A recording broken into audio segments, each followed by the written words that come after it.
J'aimerais remercier nos partenaires et commanditaires, dont Voyage Essentiel. Si pour vous voyager, c'est une récompense que vous pouvez vous permettre, pourquoi ne pas planifier ce si beau moment avec des professionnels du voyage?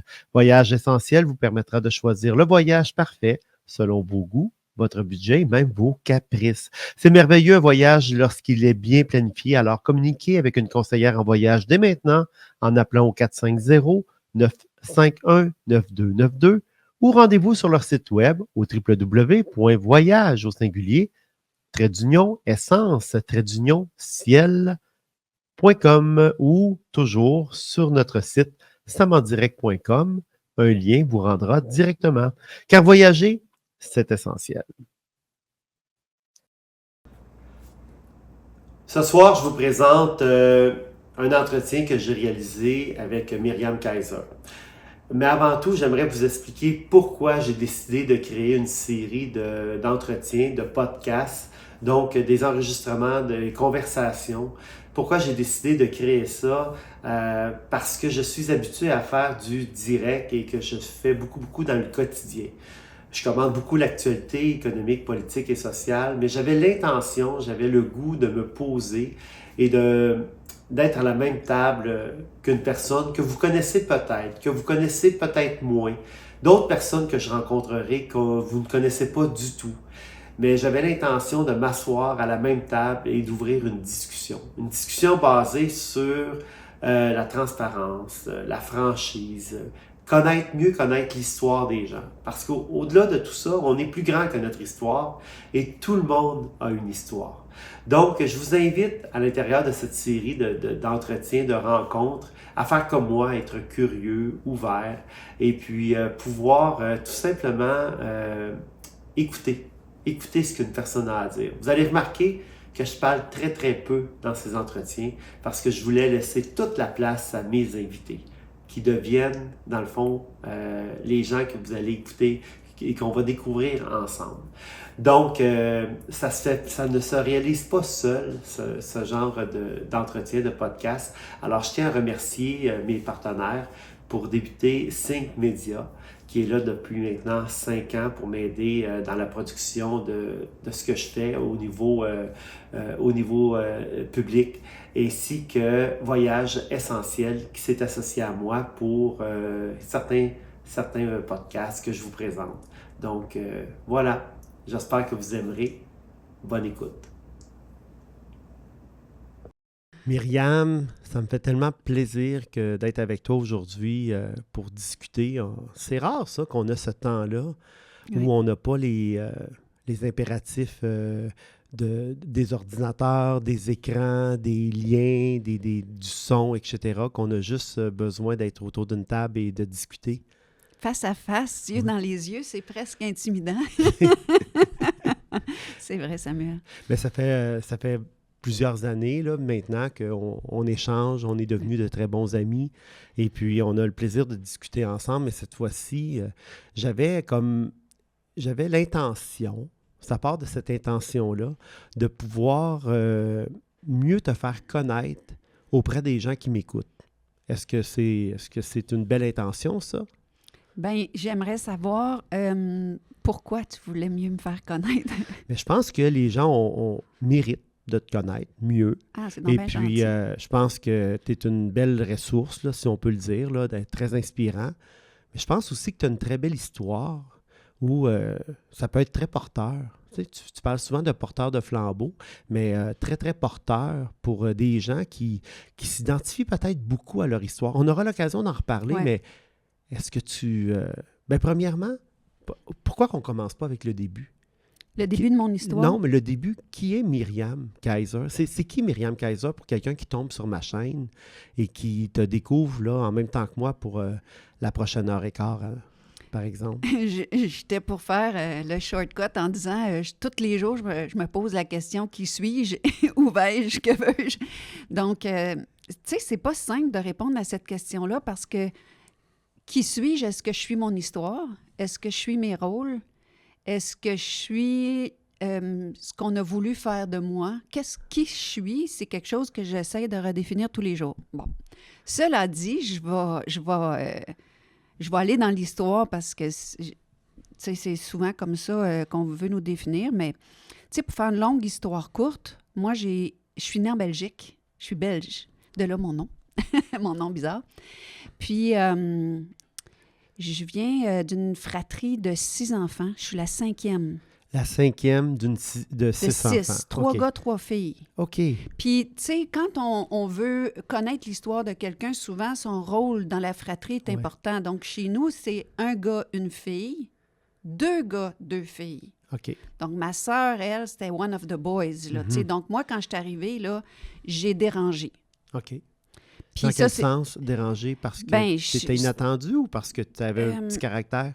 Ben, c'est sûr que tout ça, c'est venu après, le petit caractère, mais au début, je sens que l'autre fille qui était attendue, là, c'est comme si mes parents avaient 4 garçons, parce que ma fille, c'était one of the boys. C'était une Ta sœur, c'était c'était la OK. garçonne de la OK. gang. OK. Puis là, la petite fille, elle arrive, puis moi, je suis un enfant qui est très vivante, pétillante, je veux faire partie, puis je suis vivante, tu sais. Mais pour revenir à l'histoire, parce que là, tu me demandes qui je suis, ça va m'avoir défini dans la vie. Mais l'histoire, c'est que mes parents, ils étaient en quête. On était dans les années 60, des grands changements dans l'Église. Mes parents étaient très religieux. C'était des enfants de la guerre. Puis quand je dis la guerre, mon père, il entendait les avions passer au-dessus de leur tête. Ça sifflait. OK. Son frère, il était dans les tranchées. Tu sais, il était dans ça, là. Donc, eux autres, quand il y a eu toutes les transformations dans l'Église, c'est... Comment je dirais ça? Ça a été très dur pour eux autres. D'où est-ce qu'ils venaient?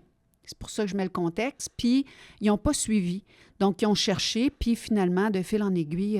Il était érudit. Tes parents étaient érudits? Bien, c'était des universitaires. Ouais. Tu sais, ma mère venait d'une famille de fermiers, mais des propriétaires terriens, Ouais. des fermiers riches. Des gens très aisés qui ouais. avaient des employés, quoi. Ça, je pourrais pas te dire OK. parce que je connais pas tant le détail, mais je sais que c'était des gens qui étaient fortunés. Puis c'était des fermiers, mais ma mère était comme une aristocrate tombée là-dedans. Donc, OK. eux autres, quand son père il a vu qu'il ne pouvait rien faire sa ferme avec elle, il l'a envoyé aux études. OK. Donc, ma mère est instruite, puis elle agissait comme si elle venait de la haute. Puis mon père, lui, venait d'une famille de plus aisée. Il y avait des prêtres, donc c'était très bien vu. Il y avait 2 prêtres, frères, 2 de ses frères qui étaient prêtres. Donc, c'est ça. Donc, mais là, tu me demandes qui je suis, tu ne m'as pas demandé mon histoire. Donc, qui Non, je mais suis... c'est intéressant parce que, veux pas, Myriam, ça nous fait comprendre aussi la personne. Tu sais, c'est intéressant quand tu nous le racontes et Ouais. c'est quand même ton début. Ouais. Alors, je suis très intéressé à ce que tu le racontes, là. Donc, parce que vous étiez, parce que je sais par la suite qu'il y a eu un voyage déterminant, mais Ouais. avant ça, c'est bien de nous situer. Donc, vous êtes nés, les 6 enfants, En Belgique. en Belgique. Oui. Et donc, tu es l'avant-dernière Je suis l'avant-dernière. de la famille. Oui, j'ai une petite sœur. Et puis, la famille se porte bien à ce moment-là? Tout le monde va bien? Ça va bien, mais on est dans une époque où les familles sont nombreuses. Pour mes parents, c'est pas facile. Ils tirent le diable par la queue. OK. Ils s'aiment beaucoup, mais il y a des tensions quand même dans le couple pour plein de raisons. Puis j'ai l'impression, puis de ce que j'ai compris, je suis devenue un peu un enfant de la réconciliation après une période vraiment tendue entre eux. OK. Donc, j'ai porté ça, de garder le monde ensemble, puis tu sais, la famille. J'ai toujours pensé que ma famille, ça serait moi qui la garderais ensemble. OK. Ouais, puis Tu quand... te sentais investi de cette Ouais, mission-là, je me toi? suis sentie investie OK. souvent dans ma vie, moi. Fait que là, Ouais, j'étais une tu te sens missionnaire. investi, mais là, et puis les 6 enfants, ils ont eu en combien d'années? Est-ce qu'il y avait des différences d'âge quand même non. très, très courtes? Mes parents sont mariés en 61. La même année, le plus vieux est né. Puis on est 6, toutes nées dans les années 60. Ma sœur, la dernière, est née en 70. Donc, on est tous des enfants des années 60. Donc, on est cordés. On est cordés aux 2 ans. OK. 1 an et demi, 2 ans, entre ça. Ouais. Et là, qu'est-ce qui se passe à un moment donné? Tu prends l'avion bien malgré toi. Bien malgré moi. Donc, Et c'est là que l'histoire, que moi, Commence. je commence à la comprendre, à te situer dans le temps, parce que j'ai lu ton livre, on en reparle tantôt, mais donc, vous prenez l'avion, qu'est-ce qui arrive? Bien, mes parents, ils cherchent, tu sais, on parle beaucoup des changements dans l'Église dans les années 60, quand, à l'avènement de Paul VI, là, qui a fait le Concile Vatican II. Puis pour des gens très catholiques puis chrétiens de cette époque-là, c'était majeur. Mon père, il avait connu Monseigneur Montigny, qui est devenu Paul VI, donc il l'avait connu personnellement. Donc, ça avait changé sa vision des choses. Puis, ils ont cherché beaucoup à l'extérieur. Puis, il faut aussi se dire que dans ces années-là, les gens n'avaient pas les ressources intérieures qu'on a. Nous autres, on a été éduqués à s'écouter, à s'entendre, à ne pas chercher partout, à discriminer. Mes parents venaient d'époques où ils étaient... on leur disait quoi penser puis comment sentir. Puis mon père, il a cherché, puis il a trouvé un endroit qui sauvegarderait la tradition dans laquelle ils avaient été élevés. Et cet endroit-là était ici au Québec. OK. Donc... Et c'est la raison pour laquelle mes parents ont pris l'avion. Mais déjà, il y avait des indices qu'aujourd'hui on connaît, mais que mes parents ne connaissaient pas. Puis ces indices-là, c'était « parlez pas à vos familles, dites-leur pas qu'est-ce que c'est que... » Couper les ponts. Couper les ponts. Couper les on ponts. a entendu ça il n'y a pas longtemps. On a coupé, c'est pour ça que je tenais, parce qu'il y a quand même, ils leur ont demandé, vous coupez les ponts, vous ne donnez pas de compte-rendu, d'informations. L'endroit, donc, il s'en venait dans un endroit secret, quoi? C'était pas dit que c'était secret, non. OK. Mais c'est le modus operandi. Il y a toujours beaucoup de secrets. Oui. Ça aussi. Okay. On dit aux gens ce qu'on veut qu'ils sachent, mais il y a beaucoup de secrets.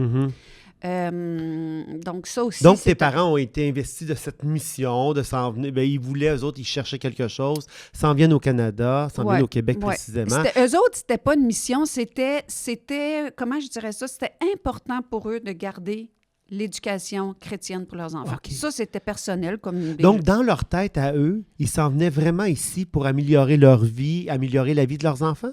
Je crois que dans leur intention, c'était ça. Est-ce qu'ils ont eu la lucidité de dire, bon, on a de la misère à nourrir ces 6 bouches-là, notre couple bat de l'aile, même si on s'aime beaucoup. Je pense que, je ne suis pas sûre qu'ils ont eu la lucidité ou il faut que je fasse attention à mes mots. J'allais dire l'intégrité, mais ça, c'est un jugement de valeur. De dire, une des raisons pourquoi on va là, c'est aussi parce que ça fait bien notre affaire. OK. T'sais? Mais moi, comme adulte, aujourd'hui, quand je regarde ça avec le recul, je me dis, crime que ça les arrangeait. Mais c'est un jugement de valeur. Mais je pense que c'est permis que tu en aies, là. Tu as quand même subi, là. Donc, à partir du moment où tu es impliqué, à partir du moment où tu en as subi les conséquences, je veux dire, je pense qu'on va te pardonner si c'est un jugement de valeur. Tu l'as subi, là, tu l'as vécu, là. Oui, mais j'essaie quand même de faire attention pour ne pas leur prêter des intentions, mais je constate que ça fait partie. Puis, tu sais, j'ai aussi vu, pendant que j'étais dans l'endroit où je vous mène, qu'il y a beaucoup de couples et de parents qui... Il y avait des choses communes avec tous les autres enfants. C'est que beaucoup d'enfants, des couples qui allaient moyen. Tu sais, à un moment donné, on va parler de religion, mais ça devient un sac fourre-tout. C'est facile, puis la spiritualité, elle peut être un sac fourre-tout. Il y a des gens que c'est d'autres choses. On a tous nos sacs fourre-tout, mais c'en est un bon, celui-là. Donc... mes parents, c'est ça, ils sont venus ici au Québec pour entrer dans quelque chose qui s'avérait être une église dans le temps, mais qui, avec le temps, s'est vraiment déclaré être un culte clandestin. Okay. Et je précise parce que, ou une secte. Les sectes, il y a toutes sortes de sectes. Il y a des sectes intramondaines, donc qui veut dire qui vivent au travers du monde, comme les témoins de Jéhovah, les baptistes, tous ces groupes-là, les chrétiens, tout ça. Et il y a des groupes extramondains qui sont en dehors du monde. Donc, ceux-là vont être clandestins. Ils ne laisseront pas rentrer les gens ne sauront pas ce qui se passe là. Donc, puis même que beaucoup de gens ne savent même pas qu'ils existent. OK. Puis, tu as quel âge quand tu intègres malgré toi? Malgré... Oui. Parce que c'est important de le mentionner. Tu es quand même une... et moi, je le souligne à chaque fois. Je le mentionne à chaque fois. Myriam Kaiser a fait partie d'une secte sans son consentement. Elle n'a jamais... rentrer dans une secte. Donc, tu as quel âge à ce moment-là? J'ai 2 ans et demi. Puis là, il y a un petit enfant après toi aussi. Oui. Donc, est-ce que les 6 enfants font le voyage avec les parents? Oui. OK, donc les 6 enfants, le papa et la maman s'en viennent dans cette secte. Oui. Et puis, et comment? Et l'erreur qu'ils ont fait... Là, tu as 2 ans dans la secte. Ouais. Puis l'erreur qu'ils ont fait, mes parents, c'est de ne pas être venus voir, mais d'après moi, il n'y avait pas l'argent pour le faire. OK, donc... La première journée qu'ils sont dans cet endroit, la famille au complet y est et vous l'intégrez comme ça. Donc, comment... J'ai parlé aux plus vieux chez nous avec le temps, puis ce que j'ai compris, c'est qu'on leur avait dit, mais ma soeur puis mon frère aîné, ils étaient dans les scouts, donc on leur avait dit qu'on allait d'un camp de vacances, qu'ils se feraient des amis. Mais à la défense de mes parents, je dois dire que ce qu'on leur avait vendu, c'était pas ce qui les attendait. Donc, on leur a aussi menti. Puis ça aussi, hein? Parfait. Mais on a affaire à des gens érudits, des gens qui ont des connaissances, Oui. et puis ils décident d'y rester. Oui. On appelle Mais ça comme ça. je veux quand même souligner, quand tu dis on a affaire à des gens érudits, on pense souvent que les gens qui se font embarquer dans des choses, ça va être les niaiseux, ça va être ceux qui n'ont pas d'estime d'eux-mêmes, ceux qu'on va ramasser à petite cuillère, et c'est pas Ils le sont cas. vulnérables. C'est OK. pas le cas. C'est des gens qui ont des idéaux. Parfait. Puis là, tu as donc 2 ans. J'ai 2 ans. Comment ça se passe à l'intérieur des murs d'une secte, justement, quand on a 2 ans? Comment ça se passe? Est-ce que tu peux nous donner un exemple ou deux de ces journées pour un enfant? Écoute, moi, j'ai des souvenirs détaillés, c'est fou, là. Je me souviens de la couleur des murs, je peux dessiner les endroits. OK. Donc, très rapidement, je sais, je compute, je ne sais pas comment dire en bon français, là, que ce qui m'arrive, c'est irréversible. Je le sais. Parce que après qu'on ait mangé notre premier repas ensemble, tout le monde, on arrive à l'aéroport, tout ça, on mange notre premier repas ensemble, dont je me souviens même de ce qui était dans mon assiette. On a dormi tous dans une espèce de grand dortoir ensemble, puis après ça, je crois que c'est le lendemain, on est séparés par sexe et par groupe d'âge. Donc là, il faut que tu revoies la fratrie. OK. Il y a un garçon, une fille, Oui. 2 garçons, 2 filles. Ce qui veut dire que ma sœur, la plus vieille, puis il faut mettre ici en contexte qu'on ne parle pas français. OK.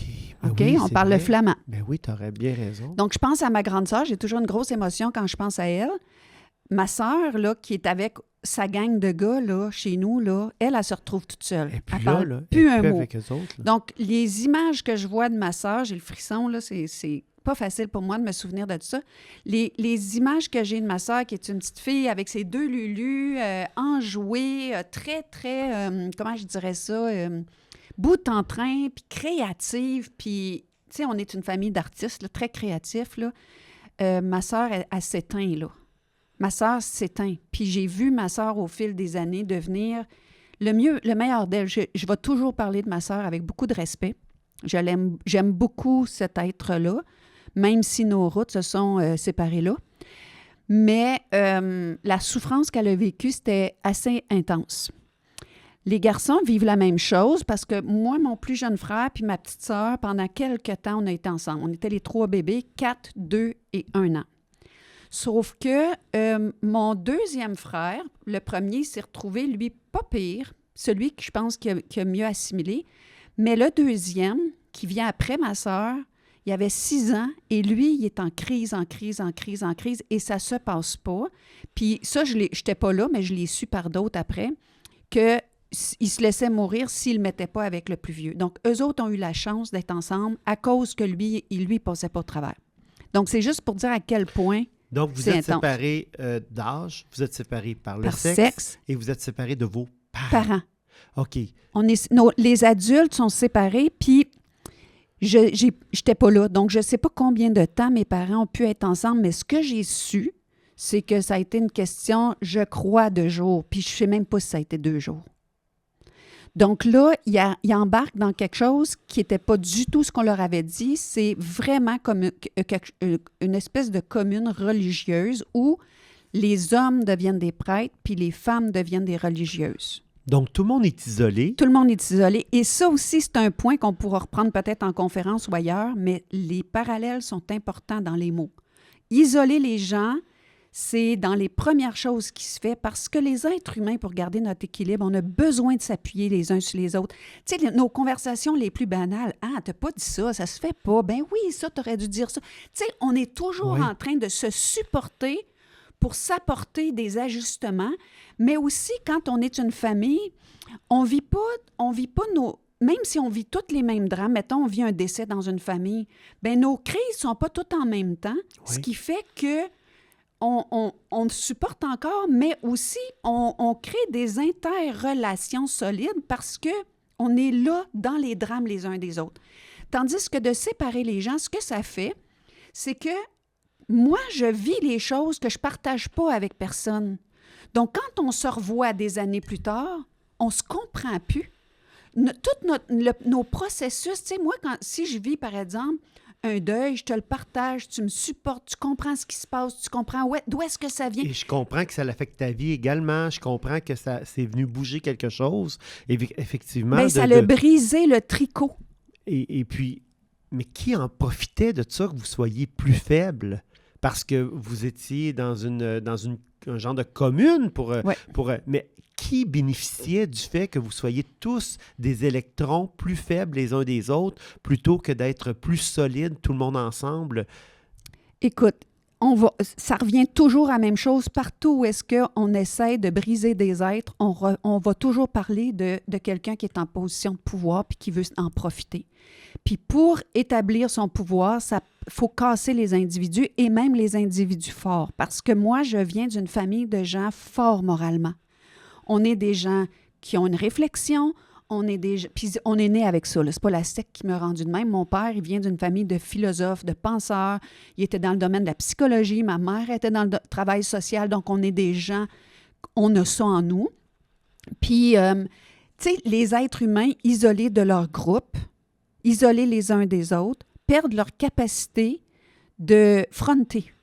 De perdre leur capacité de remettre en question. Puis c'est pas parce que mon père, il a continué longtemps, puis il a gardé un côté de ça, mais il l'isolait, lui, encore plus que d'autres. Moi aussi, d'ailleurs. Mais c'est que, tu sais, je vais donner un exemple. Tu arrives la première journée, puis on te demande de quoi de complètement incohérent. L'incohérence, on connaît ça aussi, ça fait partie des tactiques. Et là, je vais rouspéter, puis je vais faire, ben voyons, qu'est-ce que c'est ça? Mais là, personne rouspète. Tout le monde se baisse les yeux. Tout le monde fait. Donc là, puis il y a d'autres mondes intelligents. Tu connais les autres personnes. Donc là, c'est un peu comme dans le mind control. Hein, on voit, là, il y a une cloche qui sonne, tout le monde se met à genoux. Oui. Là, tu regardes. Tu te sens à part et tu te sens que tu n'es pas correct si tu ne te mets pas à genoux. Alors, à un moment donné, tu ne réfléchis pas. Tu réfléchis plus. Et tu regardes ce que les autres font. Bien, les êtres humains, on est comme ça naturellement. Tu sais, si toi puis moi, on a du fun noir ici, là, puis on est plusieurs, puis on a du fun noir, la personne qui rentre, là, même si elle est triste, elle va commencer à s'intoniser. Le rire contagieux est le rire contagieux. Mais l'inverse est vrai. Oui. Si on est tous en train d'être de même puis paniquer, puis quelqu'un est super en joie, puis il vient de vivre de quoi d'exubérant, il va rentrer, puis la première chose qu'il va faire, il va se demander il est où le danger, et il va s'intoniser. Les êtres humains, on s'intonise, on est des animaux sociaux. En conférence, tu en as déjà parlé, avec le fait, le principe, si on fait semblant d'avoir peur. Tantôt, je veux qu'on parle justement de ton idée d'être en conférence. Myriam, je ne veux pas aller là où c'est sombre. OK? Parce que je pense que pour mieux te connaître, on n'a pas besoin d'aller là. C'est pas du voyeurisme que je veux faire aujourd'hui. Mais quand on parle d'une secte, quand on parle que vous êtes isolé, c'est que on vous donne des châtiments également. Là. C'est pas des êtres dans l'amour. Là. On a affaire à des criminels. Là. Pour situer les gens, là, c'est pas un regroupement de gens pieux qui font des prières soir et matin et qui vivent dans l'amour de Dieu. Là. On a affaire à des criminels qui opèrent et qui font du mal à des enfants et qui vous soustraient, qui vous enlèvent vos familles, qui vous enlèvent vos frères et sœurs et qui sont c'est pas juste des gens malcommodes, ce sont des gens même dangereux. Là. Et on ne développe pas chez vous votre sens des responsabilités, de l'autonomie. On ne vous prépare pas à vivre dans cette société-là. Donc, on n'ira pas là dans le côté sombre. T'en touches un mot dans ton livre. On est capable de s'imaginer. Et puis, dans les conférences également, tu es capable de faire mention de tout ça. Mais il y a quand même quelque chose que j'aimerais que tu nous expliques qui nous aiderait certainement à mieux te comprendre ou à mieux te connaître. Comment ça se passait avec ta mère, bien que vous étiez séparés par le groupe? j'imagine que tu devais la croiser, ta mère. Est-ce que vous aviez des activités ensemble? Est-ce qu'il t'était permis, par exemple, d'aller t'asseoir sur elle et de la prendre dans tes bras? Sam, je veux répondre à ta question sur ma mère, mais je veux quand même revenir sur quelque chose que tu as dit, si tu me permets. C'est à toi, là. Parce que c'était un groupe pieux où on priait, c'était un groupe où on se réclamait de Dieu, mais qu'on faisait des horreurs aux enfants. Et de là où je m'insurge contre ça. Parce que sous des couverts de choses qui peuvent être extrêmement belles puis aider beaucoup de gens, on a abusé physiquement, sexuellement et moralement, mais aussi énormément spirituellement. OK. Puis ça, je trouve ça super important de le dire parce que notre espace spirituel, là, puis là, je ne parle pas d'ésotérisme. Non. Notre espace spirituel, les êtres humains, c'est la partie la plus intime, mais la plus belle. Ce qui fait qu'on se lève tous les matins, ça part de cet espace-là, de ce qui nous anime, de notre feu. Donc, je voulais le mentionner. Maintenant, pour ma mère, je crois que quand on est rentré là, je regarde les photos, je pense qu'elle était toujours en postpartum. OK. OK? Parce que, écoute, elle venait d'accoucher, là, on va se le dire. Ma petite sœur avait 1 an, là. Tu sais? Puis moi, j'avais 2 ans, là. Donc, ma mère n'avait pas eu le temps de... Hein? Puis, ma mère, contrairement à ce qui est... qui serait l'image que les gens auraient d'elle, c'était une femme qui aimait beaucoup ses enfants. Elle était une bonne maman. J'ai parlé à des oncles, des tantes. C'est quelqu'un que était peut-être pas dans l'équilibre tout le temps, mais était assis à 4 pattes avec ses enfants puis elle s'en occupait. OK. Ma mère, elle vient d'une famille très religieuse et je pense que là où les circonstances de sa vie l'ont menée, parce qu'elle a sa propre histoire, hein, on est tous des enfants qui ont grandi, je pense que Dieu est devenu pour elle un homme qui la tromperait pas, qui la bousculerait pas. Elle vient d'une famille dont un père était très autoritaire. Donc, le Dieu accroché sa croix plein de bobos, ben lui, il t'écoute, mais je te dis qu'il ne fait pas grand-chose. Puis, tu comprends, c'est comme si dans son idéal, là, c'était la réponse pour elle. Et quand je disais à ma mère, pourquoi tu as fait ce que tu as fait, elle me disait, j'ai fait un sacrifice. J'ai sacrifié mes enfants. Puis, le mot aujourd'hui, il est lourd de sens parce qu'on parle beaucoup d'enfants sacrifiés. Puis c'est pas une figure de style quand on utilise ça. Tu sais, ça peut être poétique, puis ça peut... Non. Ça a été réel parce que moi, mon enfance a été sacrifiée. Exactement.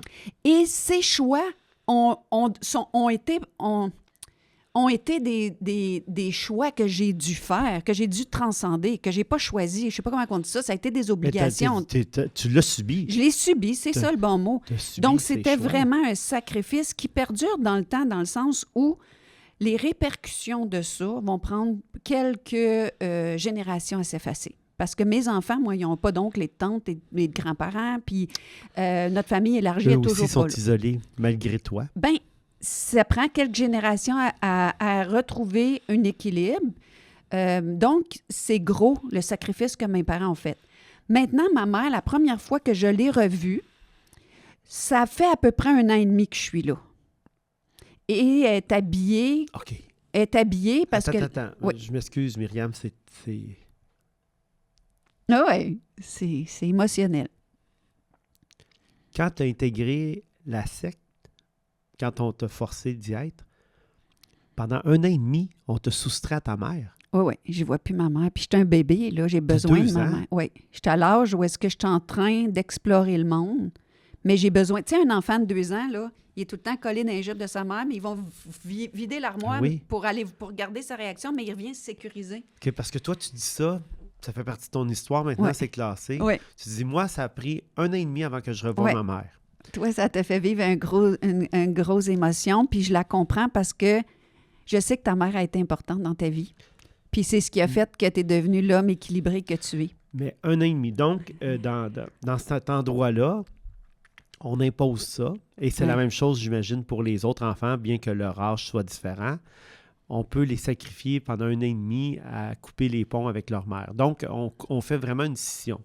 On vous casse, comme on dit. On vous casse. Puis les enfants, on les prend dans la période de leur vie où sont les plus vulnérables, où c'est même pas une cire molle, sont en devenir, sont juste en potentiel. On n'a pas d'identité à cet âge-là. Puis, tu sais, c'est comme si c'est quasiment aussi comme si on les créait pour ce qu'on veut qu'ils soient. C'est quasiment comme si... on les reformate. On les formate. C'est ça. C'est même pas un reformatage dans mon cas, parce que j'avais pas eu le temps T'avais d'avoir 2 ans, moi. c'est ça. Il n'y avait pas eu le temps d'avoir une identité. OK, donc, l'endroit était grand parce que... Oui. OK, puis là, ta mère, tu ne la vois pas. C'est d'autres personnes qui s'organisent avec toi. Merci d'avoir dit ça comme ça, parce qu'on n'est pas élevé. On est dompté sous terreur. C'est ça. On vous fait peur. Bien, peur, Samuel, on est battu tous les jours. Plus j'étais petite, pire c'était.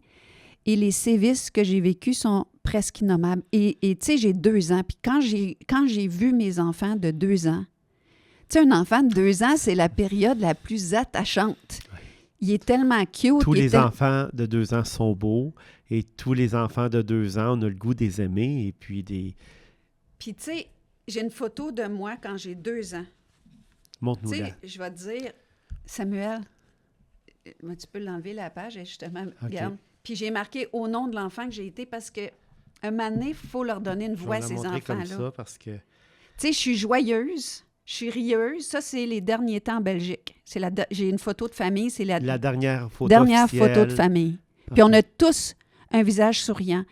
Et dans les photos, la prochaine photo que j'ai, c'est 1 an après, et on est tous des enfants qui ont un visage complètement atterré, qui regardent dans le vide. Ma petite sœur est à manger comme... OK.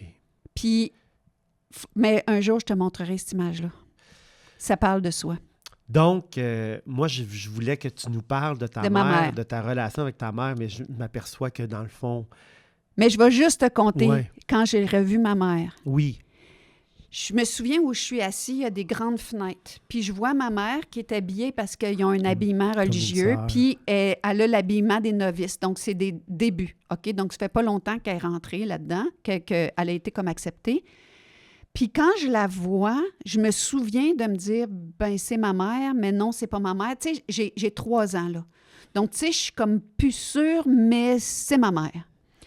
Donc là, je la vois passer, puis j'ai l'impression qu'elle va passer tout droit, parce que tout le monde marche le nez à terre. Tu sais, on regarde à terre, on n'a pas le droit de regarder, puis j'ai pas le droit de regarder par les fenêtres non plus, soit dit en passant. Et là, je me rends compte qu'elle rentre dans la bâtisse, puis moi, je suis au 2e étage, et j'entends qu'elle monte. Donc là, moi, je suis pétillante au bout comme enfant, puis j'ai pas perdu mon envie d'être dans ma famille. Donc là, je cours vers elle. Maman. Et là, elle me repousse en me disant, c'est pas maman. Et là, elle me dit le nom qu'on lui a. Parce qu'on nous a tous changé nos noms, donc le nom dont on l'a affublé. Et là, je fige et je regarde ma mère, puis je me dis, ben c'est maman. Ben, c'est pas maman, mais elle veut pas être ma mère. Et je me vois encore marcher de reculons jusque là où j'étais assise, et je m'assois et je regarde maman, et je ressens encore en t'en parlant qu'est-ce que j'ai senti. Et cette espèce d'échange entre nous est restée. Chaque fois que j'ai revu ma mère, là, puis plus tard, j'ai essayé de me raisonner, mais c'était comme si, même quand elle voulait me dire, allô, en tout cas, il y avait tout leur langage à eux, là, on ne se disait pas allô, là, mais c'est pareil comme si, là, c'était moi qui reculais en disant, ben, t'es qui? T'es même pas ma mère. T'es devenue comme une bonne sœur. Ouais. C'est ça. C'est la relation que j'ai eue avec ma mère. Puis je l'aime. Je l'aime. Il y a une part de moi qui l'aime quand même, parce que c'est ma mère. Tu as été en captivité pendant, 20 ans? Oui. Puis, quand est-ce que tu en es sorti? Comment est-ce qu'on se prépare mentalement à dire je m'affranchis? Est-ce que c'est la dernière corde qui peut nous sauver pendant qu'on est dans la rivière à laquelle on s'attache, ou au contraire parce que la souffrance, on n'est plus capable d'en prendre? Pour moi, ça a été beaucoup ça. Tu sais, chaque personne qui s'est sauvée, parce qu'on se sauve de là comme on se sauve d'une prison, puis c'est pas simple. C'est vraiment pas simple. Mais donc, chaque personne a ses raisons pourquoi qu'ils s'en vont, puis il y a ses processus. Moi, je me sauve 3 fois avant de réussir définitivement parce que déjà, en partant, je ne peux pas appeler mon oncle à Montréal. Tu n'as aucun repère. J'ai aucun repère, j'ai pas de famille élargie. D'ailleurs, je leur en ai bien voulu de nous avoir laissé tomber, mais en tout cas, ça, c'est une autre histoire. Mais tout ça pour dire que je ne peux pas appeler mon oncle à Montréal. Je ne sais pas où aller, puis je ne connais pas la société.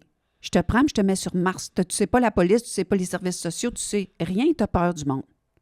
Oui, parce que toi, dans le fond, à part avoir été dans les rues pour vendre des calendriers, ce que j'ai appris dans ton livre, tu n'as pas eu de contact avec l'extérieur. Du tout. Vous n'aviez pas de On n'est pas kiosque pour aller vendre des socialisé. tartes sur le bord du chemin. Non, on n'est là, pas rien. socialisé. Donc, tu ne connais pas la notion de l'argent, de l'échange, du travail, etc. Donc, tu te retrouves, si tu sors, tu te retrouves à tout devoir apprendre, les codes sociaux Je suis et comme tout, un là. animal sauvage, pour vrai. Oui. Puis, tu sais, quand tu me demandes qu'est-ce qui fait qu'on sort, ben moi, la première fois, je m'évade dans une circonstance où je me sens pris au piège, où je suis à un endroit, puis je fais jamais l'affaire, puis là, on me redéplace. Le lendemain, on m'annonce qu'on vient me chercher pour me déplacer dans un autre endroit où j'ai déjà vécu et c'était l'enfer. Puis, j'étais rendue à un âge, j'avais 16 ans.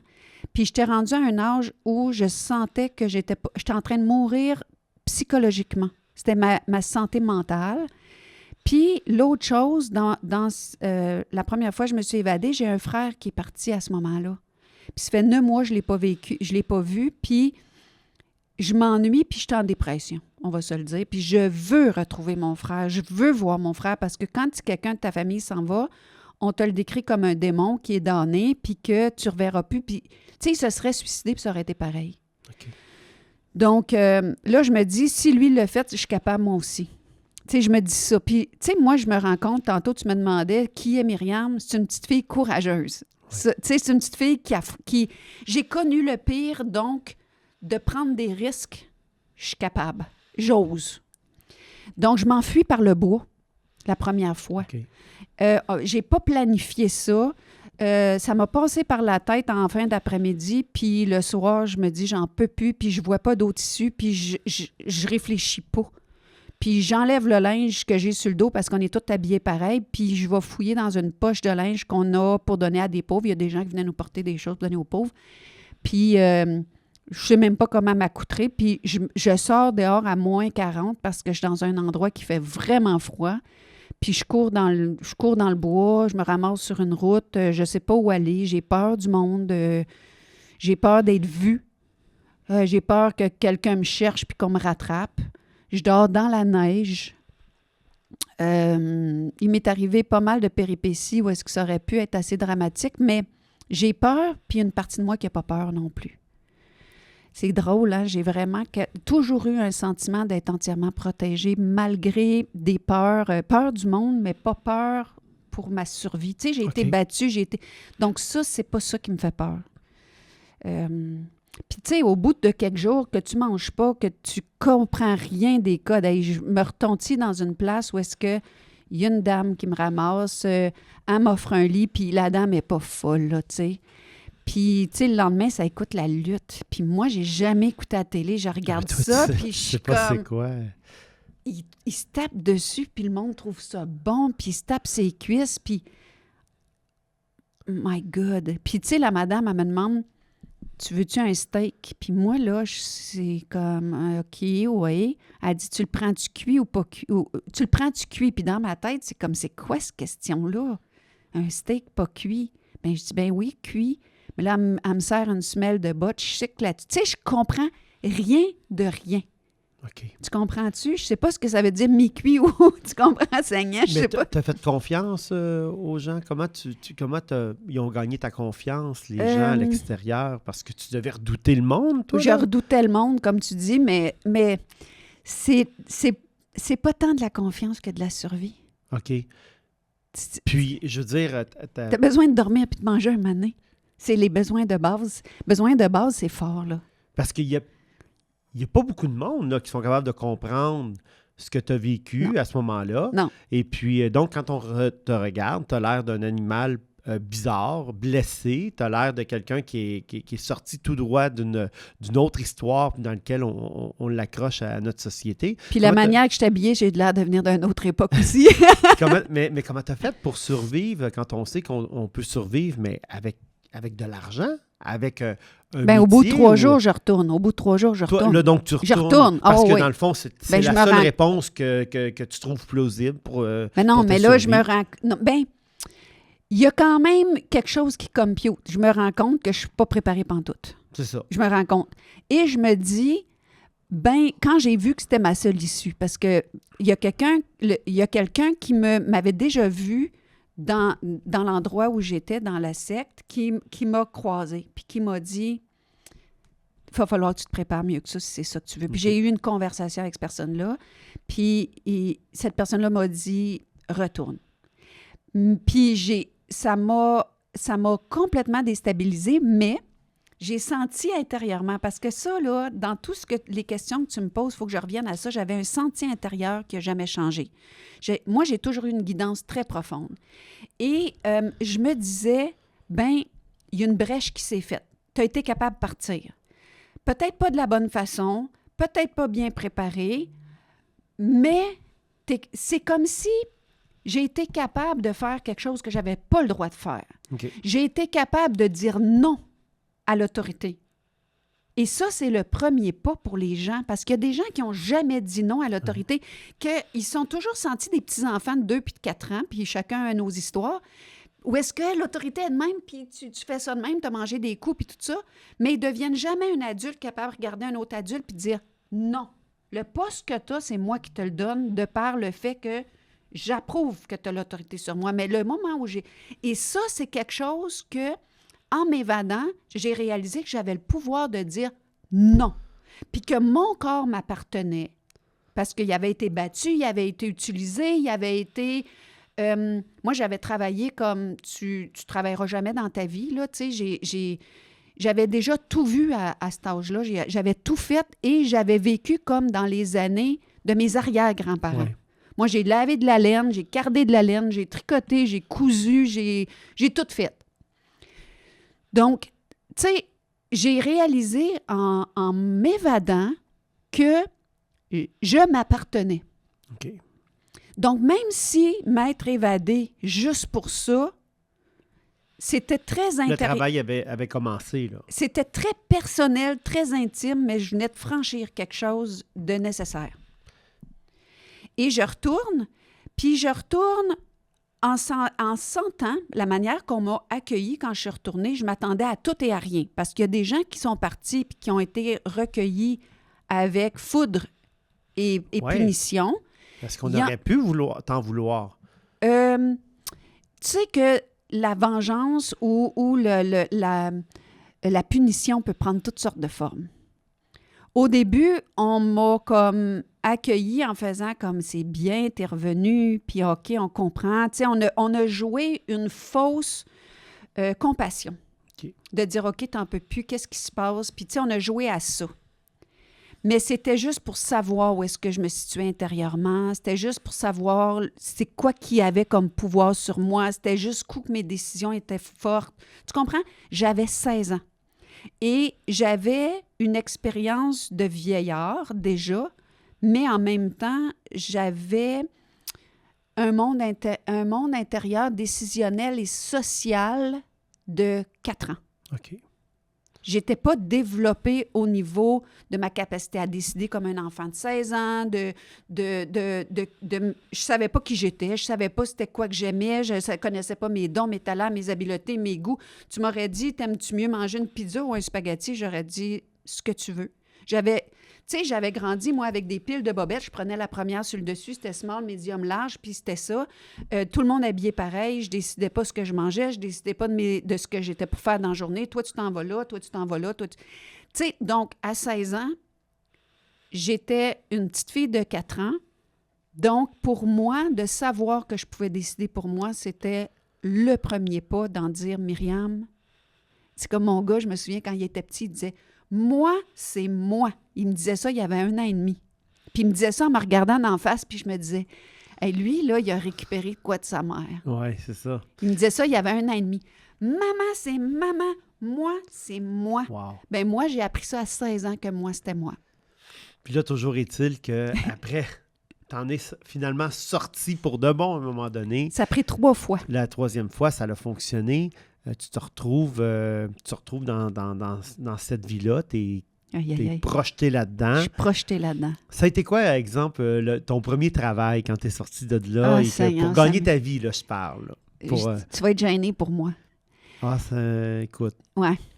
Écoute, quand je te dis que je ne savais rien, je ne savais pas comment le monde du travail fonctionnait. Ma première job, je suis femme de chambre à Offord, en Estrie.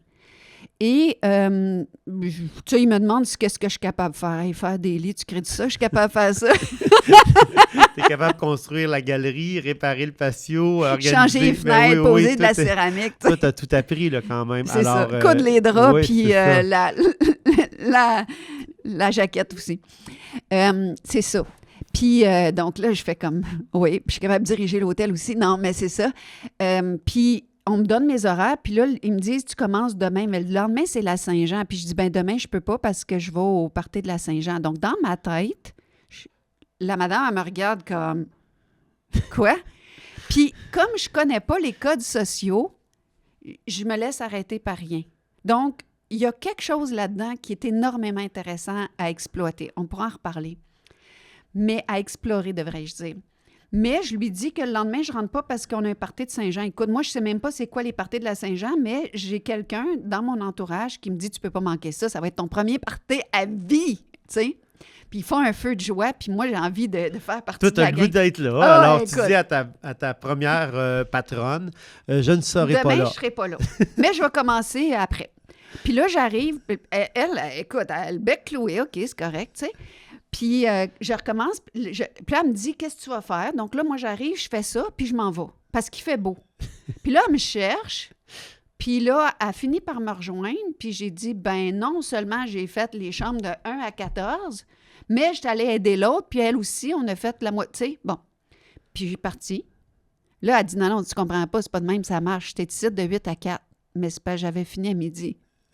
Puis j'étais efficace comme personne. Oui, parce que toi, il y avait toujours un bâton. C'était pas une carotte que tu avais au bout de... Toi, c'était un bâton. Et si tu n'accomplissais pas ce qu'on te demandait, il y avait des sévices. Fait que là, toi, tu te ramasses dans une organisation où on dit non, ta présence va être souhaitable et requise jusqu'à 4 heures.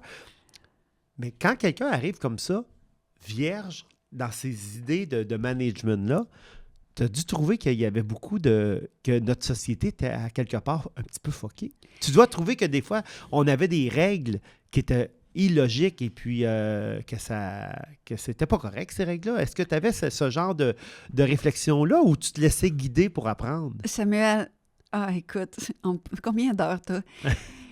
Moi, j'ai trouvé ma place quand la COVID est arrivée.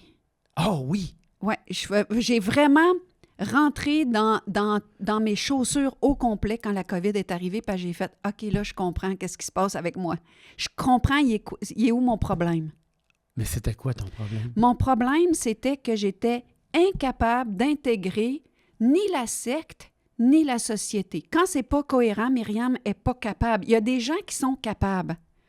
Moi, dans ma structure, tu sais, dans la première question que tu m'as posée, « Qui es-tu? » Je suis une fille profondément cohérente et intègre. Je suis un extraterrestre. Et quand tu me demandes, tu as dû trouver qu'on était fucké, je n'avais pas cette réflexion-là à ce moment-là. Je pensais que ce qu'on m'avait dit et que j'avais rejeté, je pensais qu'il avait eu raison. OK. Ça a été, tu sais, Boris Cyrulnik, qui est la sommité mondiale au niveau de la résilience, il dit, pour faire un drame, ça prend 2 coups. Le premier coup, c'est quand j'étais petite puis qu'on me disait pas fucké, mais on me disait que j'étais bonne à rien, que j'étais trop ci, passé ça. Moi, c'était surtout trop, là. On s'est tout fait dire nos affaires. Moi, j'étais trop. Je parlais trop, je voyais trop clair, j'étais trop efficace, j'étais trop quelque chose. Et je posais trop de questions. Donc, je rentrais pas puis j'étais punie. Mais là, j'arrive d'une société où je travaille plus que les autres puis je fais l'ouvrage des autres, mais dans tout, même plus tard, on pourra en reparler.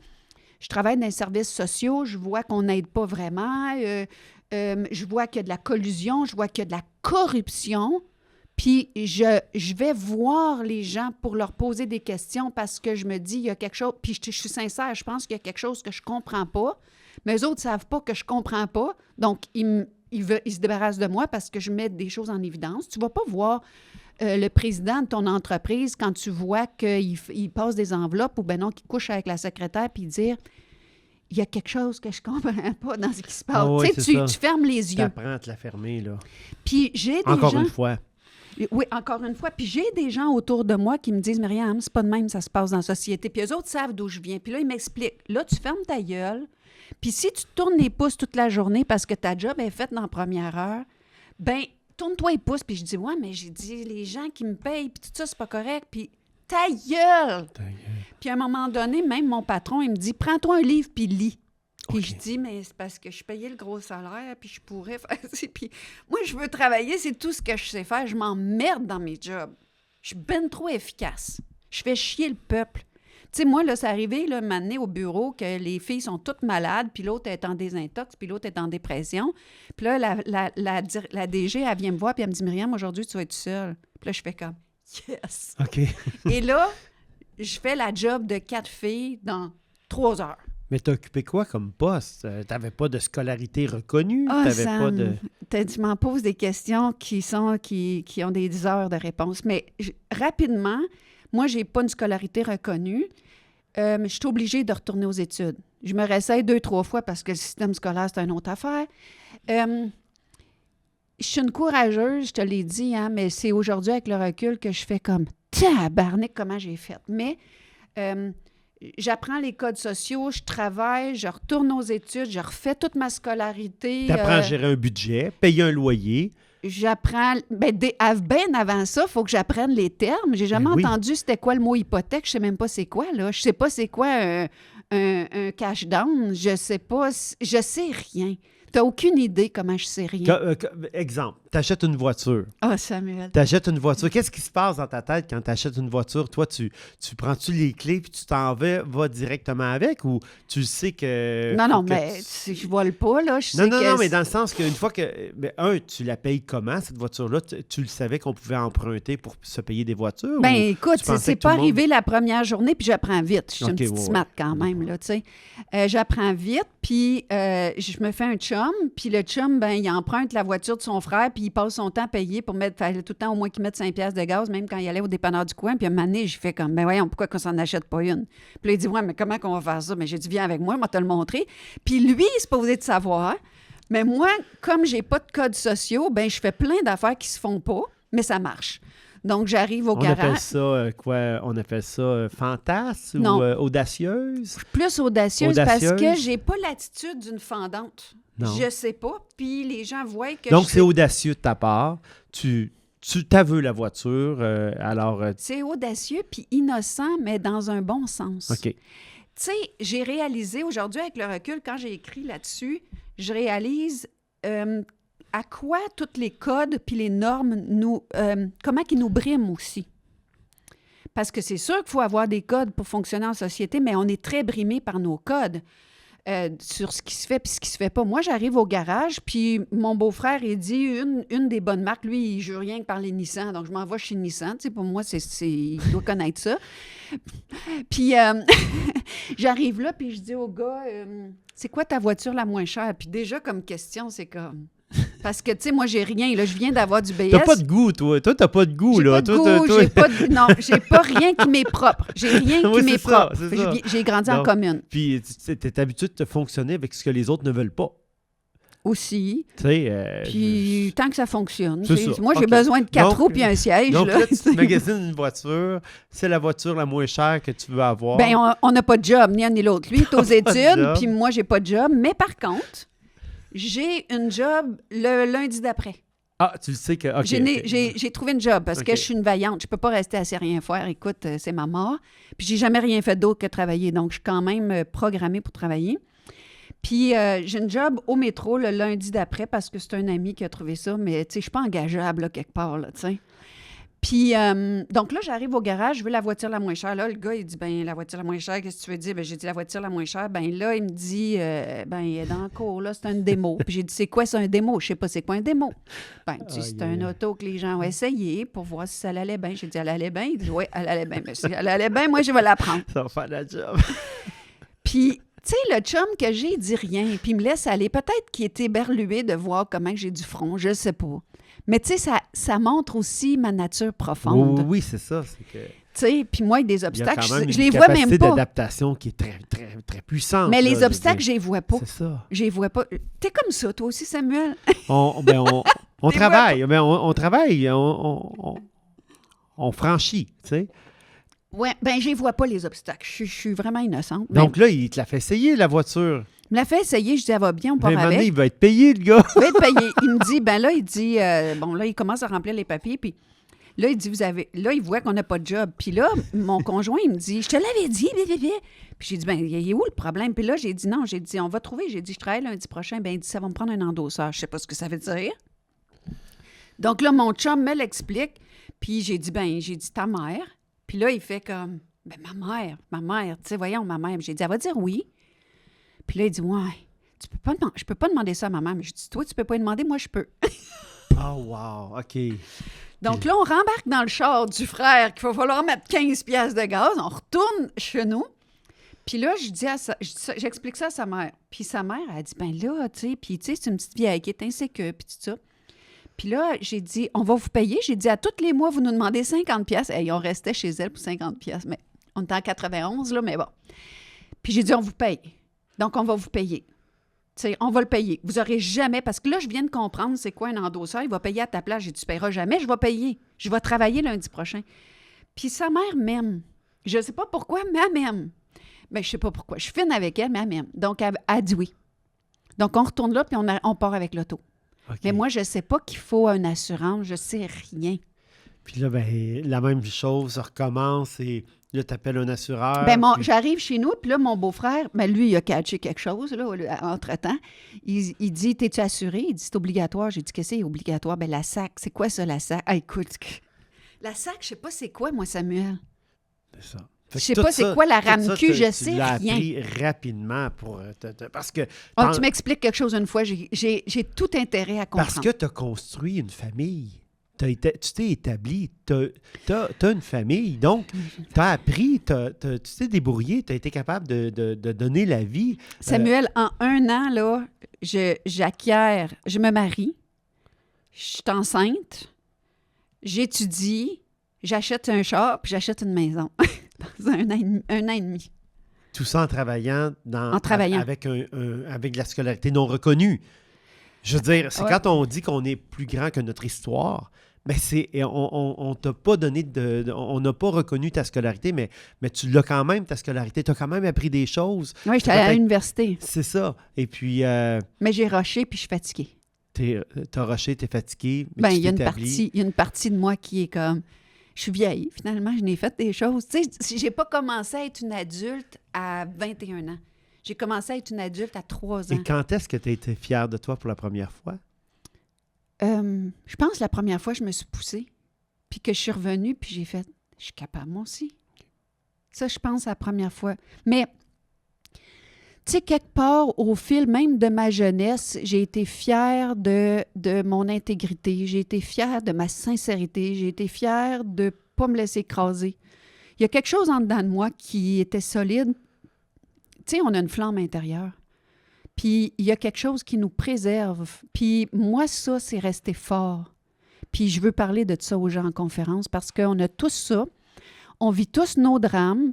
Moi, il y a des choses comme là, je te raconte, puis j'en ris, mais il y a des affaires que j'ai vécues qui sont loin d'être oui, drôles. Puis je veux dire, faut remettre les choses dans leur contexte. C'est que Ouais. on décide de faire un entretien qui soit positif. Là. Oui, Parce oui. qu'on aurait pu, si on avait voulu, jouer le... Tabler sur la tabler, victime. puis Ouais. sur la victime, aller dans le côté le plus sombre de ta vie et puis faire pleurer tout le monde les 5 premières minutes. Et volontairement, moi, je veux aller vers le positif pour justement mentionner aux gens nous ne sommes pas l'histoire et le titre et le rang qu'on Ouais. nous a donné. Nous Ouais. ne sommes pas le frère de quelqu'un. Nous ne sommes pas Ouais. l'enfant de quelqu'un. Puis on Nous- n'est pas non plus ce que les autres ont dit de nous. Exactement. Parce que comme enfant, notre première identité, le premier qui suit, je passe par le regard de nos premiers répondants. Puis je dis nos premiers répondants plutôt que nos parents parce que comme moi, c'est pas toujours nos parents qui sont là.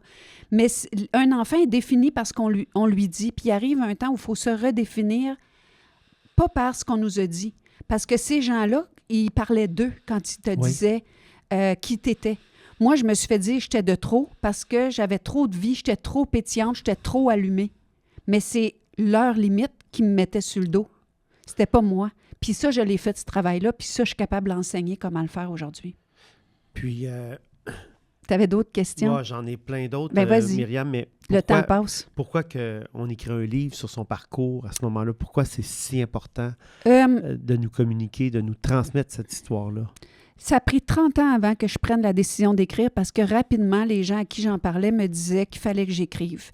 Mais je n'avais pas le besoin de me thérapeutiser en écrivant, moi. Pas du tout. Mais je l'ai fait parce qu'un moment donné, quelqu'un m'avait demandé d'écrire pour le 50e anniversaire de ses parents, puis elle m'a dit « T'écris donc bien bien ». Puis je me souvenais que quelqu'un m'avait dit ça quand j'étais jeune, puis j'ai vraiment un don pour écrire. Puis je me suis mis à m'amuser, mais je me suis laissée prendre au piège que l'écriture, ça t'oblige à mettre des mots. Puis quand je suis venue pour écrire certaines choses, j'ai bloqué.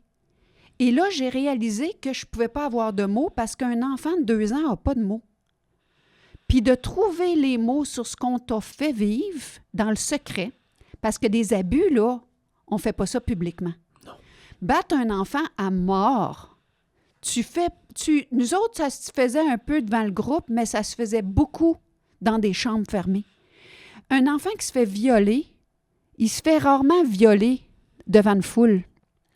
Et tout ce qui nous a été fait dans le secret nous enferme dans le secret parce qu'on en a honte. Puis l'autre chose, c'est qu'un enfant de 2 ans n'a pas les mots. Tu sais, aujourd'hui, comme adulte, je vais dire ça autrement. La plupart des gens qui sont pris dans leur vie à partir de leurs blessures d'enfant, c'est qu'ils n'ont pas trouvé les mots pour le dire. Parce que les mots, c'est comme mettre un diagnostic. Une fois que tu as un diagnostic, tu peux trouver un remède. Mais si tu sais juste que tu ne te sens pas bien puis que tu fais juste rester avec « je me sens pas bien » puis tu n'as pas de diagnostic, tu ne sais pas quelle direction prendre. Puis en écrivant, j'ai réalisé que quand j'ai trouvé les mots pour dire qu'est-ce qui m'est arrivé, j'avais une responsabilité pour tous ceux qui n'avaient pas le même don que moi. Parce que moi, c'est un don que j'ai reçu de mon père, c'est génétique. D'avoir les mots, d'être capable de matcher mon senti et ma réflexion pour le transmettre. C'est pas donné à tout le monde. Moi j'ai ça naturellement. Puis d'être capable de l'écrire pour que des gens qui sont seuls avec eux-mêmes dans le secret de leur intimité puis de leur âme puissent reconnaître « Hey, moi aussi, c'est ça qui m'est arrivé » et que eux, hey, c'est une porte ouverte sur la guérison. Parce que ce livre-là, c'est pas juste l'histoire de Myriam, c'est l'histoire de tous les enfants qui ont vécu des violences parce que, on va se le dire, on est dans une société où on n'aime pas nos enfants. Effectivement, on n'aime pas nos enfants. Je le répète souvent. Puis des gens comme toi qui ont eu un bon parent puis qui ont grandi dans un équilibre, c'est une denrée rare. Moi, c'est dans l'extrême, mais la façon que mon livre est écrit, tous les gens peuvent se reconnaître qui ont vécu des violences physiques, psychologiques, morales, sexuelles ou spirituelles. Et pourquoi que ça s'appelle « Otage du silence » ? Il y avait, tu sais, j'ai écrit des titres à mesure que j'écrivais le livre. J'avais aucune idée. Je ne savais même pas s'il sortirait quand je l'ai écrit, juste pour te dire. Parce que je ne l'ai pas écrit pour tout ce que je viens de te dire, mais ça s'est dévoilé plus tard. Moi, je l'ai écrit pour m'amuser à écrire. Puis, je te dirais, quand mon père il est mort, ça a été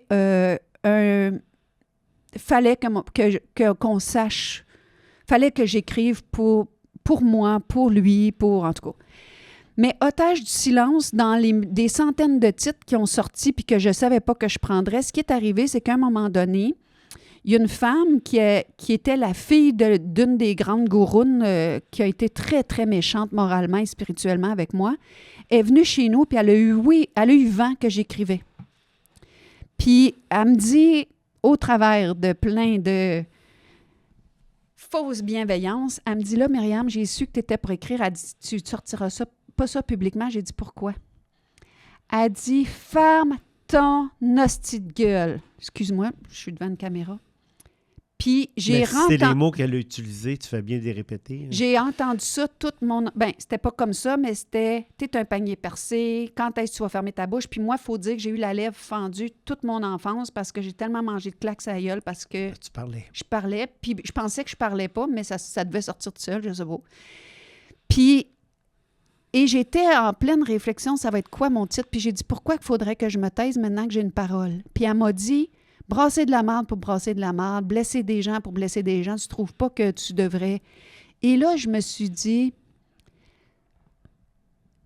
nous autres, on nous disait quoi dire à nos parents quand on les rencontrait. On nous disait qu'est-ce qu'on avait le droit de dire, qu'est-ce qu'on n'avait pas le droit de dire, quand est-ce se taire, quand est-ce ouvrir notre bouche, qui voir, quand voir, comment faire, qui...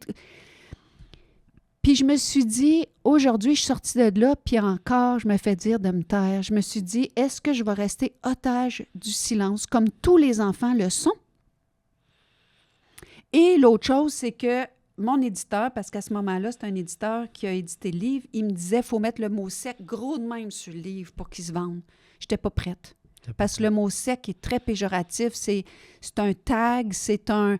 Et j'avais des peurs, j'ai franchi énormément de peur, ça pourrait être un autre sujet, un autre tantôt, en écrivant ce livre-là. J'ai franchi beaucoup, beaucoup de mes barrières, puis j'ai dépassé des peurs que je pensais jamais être capable de dépasser. Là, je sens qu'on dépasse le temps. Non, c'est correct. Mais le mot sec, je savais que chaque fois que je prendrais la parole pour dire des choses qu'on ne voudrait pas entendre, qu'on dirait « Hey, elle a grandi d'une secte, puis aujourd'hui, c'est elle qui en crée une, puis garde, elle est devenue une gouroune. » Puis je savais que je me mettais à risque de ça. Puis je voulais pas ça. Je n'étais pas prête à manger cette merde-là. Aujourd'hui, ça me dérange moins. Je dis pas plus, mais presque plus. Je m'en vais là où ça me dérangera plus. Mais je n'étais pas prête à mettre le mot sec. Donc le titre, c'est devenu otage du silence parce qu'il faut sortir de ça. Mais c'est aucunement, dans le fond, c'est vraiment pas habité d'un sentiment de vengeance. C'est pour décrire et raconter ton histoire, mais il n'y a aucune vengeance là-dedans. Tu sais, Samuel, je me suis posé cette question-là super honnêtement parce que je ne l'ai pas écrit par vengeance. Je l'ai écrit, comme je te dis, pour plein de raisons. Mais... à un moment donné, je me suis demandé, est-ce que dans tes angles morts, tu ne voulais pas te venger? Puis, je te dirais que je pense qu'on traverse tous, après avoir vécu autant de méchanceté puis de manque d'amour, on traverse tous quelque chose qui a ce goût-là, tôt ou tard. Et je te dirais que la mienne s'est sentie quand j'ai revu mes frères et que j'ai revoulu faire une famille avec eux pour qu'au moins ils m'entendent. Je leur ai dit, je veux parler de ce qui m'est arrivé. Ils n'étaient pas là. Puis je ne vous demande pas d'y croire. Je ne vous demande pas de sortir de là parce qu'ils étaient toujours là. Puis ça faisait 30 ans que je ne les avais pas vus. Je vous demande de m'entendre. Et j'avais pleuré. Moi, j'ai pleuré toute ma vie pour retrouver ma famille. Et là, ça faisait longtemps que j'étais sortie et je pleurais encore. Mon cœur saignait encore. Et la façon qu'au nom de Dieu, j'ai été reçue dans du mépris, de la méchanceté, de la fermeture, j'ai fait la raison pour laquelle j'écris pas mon histoire, c'est pour les protéger. OK. J'avais pas vu ce frein-là, mais je l'ai constaté. Donc, j'ai dit, viennent de m'enlever ce frein-là. Donc, si on veut appeler ça de la vengeance, mais je dirais que ça a été la raison pour laquelle j'ai été capable de le faire. Mais c'est pas ce qui m'habite. C'est pas ce qui m'habite. Est-ce que le livre t'a aidé? Avec le temps, je me rends compte que oui. Puis, il t'a aidé comment? Bien, comme je te disais tantôt, de mettre des mots, la parole, c'est le pouvoir. Fait que ça a été libérateur. C'est libérateur. Ça t'a permis de... ça m'a aidé Mais parce on t'a cru aussi, parce qu'il a été populaire, le livre. Il est encore populaire. Oui, Quand tu prononces une conférence, les gens s'approprient ce récit. Oui. Et puis, les gens te reviennent, te disent de quoi. Qu'est-ce que les gens... Comment est-ce que les gens le reçoivent une fois qu'ils l'ont lu? Qu'est-ce qui te communique comme commentaire, les gens, suite à cette histoire qui qui connaissent mieux par la suite, bien que le livre, volontairement, te soustrait des trucs qui sont très, très noirs. Et puis... Bien, ça fait que je ne suis pas obligée de me raconter. Je peux dire, lisez le livre. Ça c'est aidant.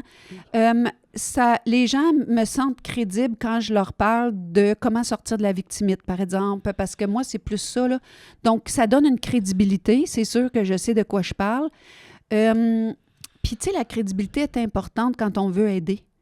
Parce que moi je Donc, veux... ça légitime en même temps ta position face à ça, parce Oui, qu'effectivement... j'ai une position. Qu'on est plus grand que notre histoire, c'est pas juste le titre de la conférence, on est plus grand que notre histoire, c'est pas juste quelque chose qui est une belle phrase, qui est marketing. C'est, je peux vous dire qu'on peut ne pas être défini par notre histoire, même si elle nous sert. Oui. Mon histoire me sert. Si je suis ici devant toi, c'est parce que j'ai une histoire. Et ton histoire peut aussi être bénéfique pour moi, Oui. parce que je peux en prendre acte et Oui. à travers ça, Oui. grandir. Oui, Même puis- si... Et ça, il faut avoir cette générosité aussi. C'est de un don pouvoir- de soi. Oui, C'est un Puis- don de soi. parce que, effectivement, puis je pense que, parlons-en justement de cet aspect des conférences. Tu as le goût d'aller rencontrer Oui. les gens, Oui. tu as le goût de leur expliquer que Oui. nous ne sommes pas nécessairement la victime qu'on voudrait qu'on soit la victime. Oui. On peut se positionner ailleurs sur cet échiquier de vie. Mais tu sais, et Samuel, je vais te dire que mon histoire est sortie en 2019. Oui. Mais moi, ça fait 20 quelques années que je suis dans le domaine de l'aide aux gens. Et j'avais écrit avant ça un livre qui s'appelle « S'accompagner soi-même en pleine conscience ». Puis c'est pas, je dis pas ça pour vendre le livre. C'est que dans ce livre... vendons-le, Mais parce que vendons-le. ça va aider certainement des personnes qui nous C'est écoutent. que ce livre-là, qui est le sous-titre, c'est « Guide essentiel de l'émotion à l'éveil », c'est dans ça que j'ai mis les outils qui m'ont permis, parce que la fille qui est devant toi, c'est pas celle qui était quand je suis sortie de là. J'étais une victime, j'étais fonceuse, j'avais pas de code, j'étais courageuse, mais intérieurement, j'étais démolie et j'étais une victime. Si on me criait dessus, je me laissais crier dessus. Si on me traitait mal, et j'ai même vécu des abus et je ne savais pas comment ne pas être victimisée.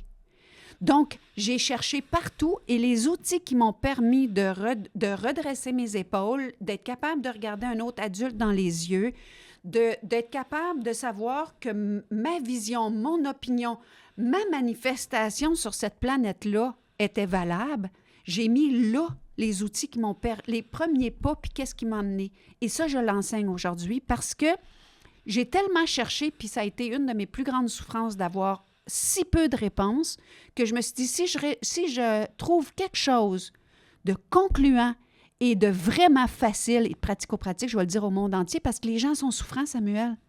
Les gens, même ceux qui n'ont pas mon histoire, les gens sont souffrants et c'est la chose qui m'a le plus étonnée.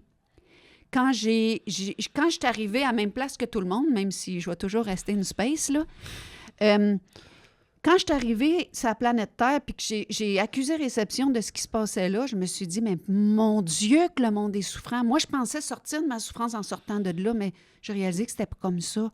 Puis j'ai été obligée de le faire, mon chemin hors de ma souffrance. Et ce chemin-là, je peux accompagner les gens à le faire. C'est Donc, ça qui est inspirant. Puis, parce que c'est précieux, c'est important, mais on peut également sauver bien du malheur aux autres parce qu'on rayonne. Alors, plus on est fort, plus on est bon envers soi-même, mieux on se traite, plus on se comprend et plus on est heureux, quoi. Mais Samuel, moi, j'ai eu des rêves depuis que je suis très petite. Puis dans un de mes grands rêves de vie, c'était d'éradiquer la souffrance sur la terre parce que je voulais éradiquer la mienne. Puis je voyais les adultes qui me faisaient souffrir, puis je voyais qu'ils étaient souffrants. J'ai eu cette capacité de voir qu'ils étaient souffrants. J'ai eu la capacité de voir que ce qui me faisait subir parlait de leur souffrance. Et je me disais, un jour, je vais éradiquer la souffrance sur la terre et on peut le faire. On peut faire ça. C'est pas juste de... Pour moi, ce que je fais aujourd'hui, c'est pas juste un partage de moi à toi. C'est plus que ça. C'est que si moi, je suis moins souffrante puis que toi, tu es moins souffrant, moi, j'ai rêve d'un nouveau monde et on est rendu là. On est rendu là. Ça, c'est mon grand rêve de vie, moi. c'est de faire une bascule sur cette planète-ci et je sens que présentement, après la folie qu'on vient de vivre, on est rendu là. C'est pas vrai qu'on est une planète de souffrance, puis de peur, puis de soumission, puis d'assujettissement. C'est pas vrai, ça. Puis, au courant des conférences que tu vas tenir, on est plus grand que son histoire. On est tellement plus grand que notre histoire, Samuel. On n'a pas besoin d'avoir souffert terriblement. On n'a pas besoin non plus d'avoir subi des atrocités pour comprendre qu'on est plus grand que notre histoire. Non. C'est un enseignement, c'est un enseignement de vie également, mais ça nous est permis aussi de mieux comprendre d'autres personnes lorsqu'on comprend qu'on est plus grand que notre histoire. Est-ce que... Oui, parce que pour les quelques personnes qui ont toutes eu, leur rôle, c'est d'être la main qui tire l'autre. Tu comprends? Moi, j'aime côtoyer des gens qui ont eu des beaux départs parce qu'ils me permettent de voir de m'ajuster, de voir où est-ce que c'est que j'ai encore, parce que, tu sais, je suis encore en working progress. Là. Moi, c'est un travail à temps plein et ça va être un travail d'une vie pour moi de retrouver un certain équilibre, de fonctionner dans un monde auquel j'appartiens pas. J'appartiens pas à ce monde-là. Mais quand je te dis que je suis venue au monde avec la COVID, c'est que j'appartiens à un nouveau monde qui est en train de voir le jour. Celui-là, j'appartiens à ça. Un monde d'intégrité, de bienveillance. Parce que, tu sais, Samuel, on m'a tout enlevé. On m'a enlevé mon pays, ma langue, ma famille, mais on m'a jamais enlevé ma capacité d'aimer. Oui. Puis ce que je fais, je le fais pour les gens qui viennent me voir. Là, c'est moi qui vais pleurer. Je le fais pour les gens qui me racontent leur vie. Moi, j'aide les gens me racontent leur histoire, leur souffrance, et je suis capable d'aller les rencontrer dans leur histoire et de les ramener de là. Et tu réussis à les convaincre qu'ils sont plus grands que leur propre histoire? Je pense que je le fais bien d'aider les gens pour leur dire que oui, ils sont plus grands que leur histoire, que, tu sais, je suis allée au Pérou dernièrement en voyage, puis j'ai tenu à aller dans un orphelinat pour dire aux enfants, vos parents vous ont abandonné. Moi, je suis conférencière internationale, pas parce que je suis plus fine que toi. Parce que j'ai été là où est-ce que t'es. Puis j'avais un ami qui, lui, a été agressé sexuellement, battu à mort. Il a vécu le pire de ce qu'un garçon peut vivre. Puis j'ai dit, lui, il est avec moi ici. On voyage, on fait des conférences. Puis je dis « on » parce que j'inclus tous ceux qui, comme moi, ont vécu la même chose. Puis j'ai dit, vous autres, là, vous êtes ici, puis ce que vous êtes en train de vivre, vous avez la chance d'avoir des premiers répondants, puis je parlais aux personnes qui étaient là, surtout au travers de ce que je disais aux enfants. J'ai dit, ces gens-là, là, sont en train de vous aider à savoir que vous n'êtes pas définis par le parent qui manquait d'habileté pour s'occuper de vous, ou qui est peut-être mort, ou qui a été abusif, ou vous êtes plus grand que votre histoire, et vous, puis je les ai pris chacun dans leurs bras, puis dans mes bras, puis je leur ai demandé s'ils m'avaient compris. Puis j'ai demandé à toute ma gang, on était vingtaine, j'ai dit, vous autres, là, parce qu'il y était beaucoup d'enfants, donc chacun apprenait un enfant dans leurs bras, votre job, c'est de leur dire une fois dans leur vie que quelqu'un comme adulte les voit, les aime, même si tu ne sais pas ce que ça veut dire qu'un étranger dit « je t'aime ». Mais moi, j'ai dit aux enfants, si tu te souviens d'une chose dans ta vie qu'un adulte t'aura dit, c'est que tu es capable de faire dans ta vie tout ce que tu rêves de faire, puis tu es capable de faire une différence. Moi, je crois que les individus qui y croient, que tu aies une enfance de merde ou une enfance magnifique, tu es ici pour faire une différence. Il y a des gens qui y ont cru. Gandhi y a cru. On a plein de monde au fil de l'histoire qui ont cru, puis moi, Myriam, j'y crois. C'est pour ça que ton chien s'appelle Gandhi? Mon chien s'appelle Gandhi parce qu'il est une des plus grandes inspirations que j'ai. C'est un ange dans ma vie. Mais justement, c'est quoi qui t'inspire? On va terminer bientôt, mais qu'est-ce qui t'inspire justement aujourd'hui? Qu'est-ce que tu trouves beau? Qu'est-ce qui t'illumine? Bien, moi, je me suis accrochée à la nature. Quand j'étais petite, quand j'étais jeune, j'allais donner des câlins aux arbres parce que j'étais trop affective, puis j'aurais eu besoin de prendre mon père, ma mère, mon frère dans mes bras. Je pouvais pas... J'ai jamais eu de câlin. Donc, la nature, pour moi, étaient vivantes. Les arbres, là, ils m'entendaient. Puis, je vais avoir l'air d'une space, mais je m'en aujourd'hui, mais ils me répondaient. Donc, j'ai développé un grand contact avec la nature, les animaux. Je me souviens d'avoir déjà dit à un chat, parce que j'étais obligée d'aller noyer un chat. Puis, je ne veux pas aller dans toutes sortes d'horreurs. Il y a plein d'affaires que je n'ai pas racontées. Puis, j'avais dit au chat, j'étais obligée de le faire. Puis, j'avais dit au chat, toi, tu es prisonnier pareil comme moi. Puis, toi, là, je veux juste te dire que tantôt, ça va être fini. Moi, ça va continuer. OK. Mais je l'aimais. Je l'ai fait parce que j'étais obligée de le faire, mais j'y ai dit que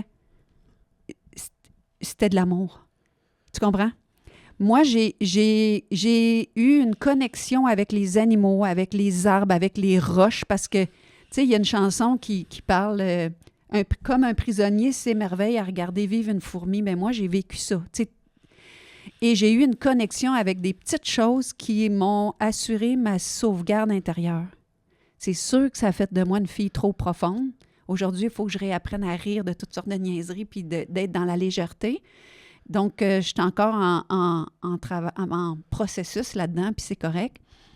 Mais qu'est-ce qui m'émerveille la nature? Ce qui m'émerveille, c'est les gens qui réalisent leurs rêves. Ce qui m'émerveille, c'est les gens qui voient grand, qui pensent qu'on n'est pas une planète finie à cause de toute la merde qu'on est en train de vivre. Moi, je vais te dire, Samuel, là, je vais te dire quelque chose que je ne t'ai pas dit encore. Mais les derniers mois, là, je suis tombée dans une certitude qu'on s'en sortait. OK. Tu sais, les 3-4 dernières années, on a mis en évidence le drame de cette société de mensonges puis de perversion. Dernièrement, tu as été de ceux qui ont mis au jour ce qu'on fait aux enfants. Merci pour ça. Moi, je suis une fille excessivement intuitive, pour ne pas dire d'autre chose, et je sais qu'on vient de changer de timeline. Et ça va sonner ésotérique, mais je vous l'expliquerai concrètement. On va s'en sortir. Et je le sais. Parce qu'il y a du monde comme toi, puis parce qu'il y a du monde comme moi, puis parce qu'il y a du monde comme tous ceux qui vont venir à la conférence pour savoir comment on fait. Comment est-ce qu'on fait, les êtres humains, pour garder les gens qui nous démolissent, qui nous assujettissent, qui nous mentent, pour leur regarder dans les yeux et s'élever au-dessus d'eux pour changer l'histoire. Il y a du monde qui l'ont fait, puis toi puis moi, on est capable de faire ça. Et c'est maintenant. Tu acceptes de répondre à des questions pendant tes conférences. Oui. Les gens du public sont invités à te poser des questions. Oui. Ce serait quoi la plus belle question que quelqu'un du public pourrait te poser? Aïe, aïe, aïe. Peut-être, justement, pour faire suite à ce que je suis en train de dire, comment tu vois le monde dans lequel tu serais confortable de vivre comme extraterrestre? Bien, j'aimerais ça que tu y répondes lorsqu'on fera une conférence. Oui. Pour garder contact avec toi, savoir où tu es, savoir quel livre tu vends et si on est capable de les avoir, etc. La meilleure façon de te rejoindre en tout temps, c'est vraiment porteur de flambeau. Porteurdeflambeau.com. On peut taper mon nom, Myriam Kaiser, mais pourquoi porteur de flambeau? C'est parce que mon nom, les gens l'écrivent avec des fautes. Porteur de flambeau, t'es sur le bord d'un comptoir bar, puis ça fonctionne. Ça fonctionne. Je vais avoir une surprise pour les gens. J'ai un nouveau, parce que j'ai plusieurs livres, j'ai 3 livres sur le marché, mais j'ai quelque chose que les gens n'ont jamais vu qui va sortir pendant la conférence. Puis cette conférence-là, c'est pas juste une parmi tant d'autres. Puis c'est pas parce que c'est moi qui est derrière ça. C'est notre gang, là, la gang de monde qui nous écoute, Samuel, c'est des gens qui ont vu dans quoi on est embarqué comme humanité. Authentique. C'est des gens authentiques qui croient qu'il y a un nouveau monde, on est à l'aube. Ils savent qu'il y a un virage, ça a été annoncé depuis des millénaires, c'est pas Myriam qui a inventé ça, et que c'est eux qui vont faire partie de cette bascule-là. Et on va parler de ça dans la conférence. Oui, on va parler de mon histoire, je vais répondre aux questions, il n'y a pas de fausse pudeur, mais puis je vais peut-être dévoiler des choses que je n'ai jamais dit. Exactement. Tu sais, il y a une question qui me revient souvent, pourquoi tu n'as jamais nommé le nom de la secte? Je suis en réflexion si je le fais. Si je le fais, ça va être dans une conférence et je vais expliquer pourquoi je le fais et pourquoi je ne l'ai pas fait avant. Je ne dis pas que c'est une certitude, mais si je le sens, je vais le faire. C'est gros. Ça fut un plaisir d'échanger avec toi, belle Myriam. On va se reprendre parce que c'est trop plaisant de parler de... Et on parlera de plein d'autres sujets. Merci de ta confiance. Et puis, qu'est-ce que je peux te souhaiter, là? Qu'est-ce que je peux te souhaiter pour les semaines, les mois qui viennent? Si je pouvais exaucer là, quelque chose ou créer quelque chose dans ton univers de possibilités, qu'est-ce que je te souhaite, Myriam? Bien, sur le plan personnel intérieur, de vivre dans une joie permanente, une paix, parce que, tu sais, tous ces drames-là ont créé des choses.